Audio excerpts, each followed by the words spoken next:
Umar ibn al-Khattab radiallahu anhu. Can anyone tell me how he passed away? He was stabbed while he was leading the prayer. Alright, he was stabbed while he was leading the prayer. The narration goes on to tell us that Umar radiallahu anhu has this big open wound. He has literally a hole in his stomach. And he's lying there and he's bleeding out and he's fading in and out of consciousness. And then while he's in that state and in that condition, he hears the call, the adhan for prayer.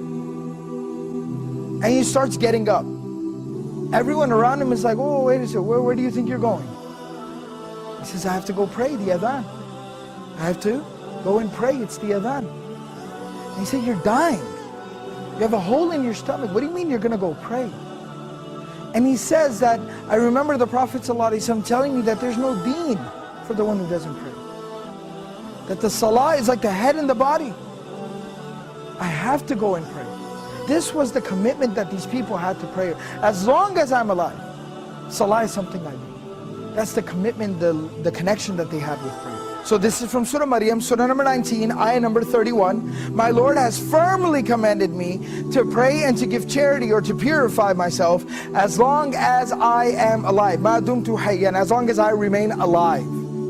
This is a statement of Isa alayhi salam. This is a very powerful reminder about our approach to prayer and how we approach prayer and how we perceive and think and how we implement prayer in our lives. You see, we're supposed to pray, it's saying, as long as I am alive. Till my last breath, I am committed to salah, to prayer. Now what does that exactly mean? It means no matter what comes up, prayer is something that I will hold on to till my last breath. I will concern myself with till death. And the Prophet ﷺ demonstrated this, he lived this. Now this isn't just theory, this isn't something just fancy to say, it's not just a fancy slogan, the Prophet ﷺ lived it. You know, about a week before the passing of the Prophet ﷺ, he fell very ill. He became ill. And the Prophet ﷺ was incapable of standing up and even walking on his own, very soon after. So the Prophet ﷺ, what he did, Prophet ﷺ would send for two Sahaba, they would come to his home and they would carry him, he'd put his arms around their shoulders and they would literally carry him to the prayer like this. But he'd still go for prayer in this condition. He'd still go to pray like this.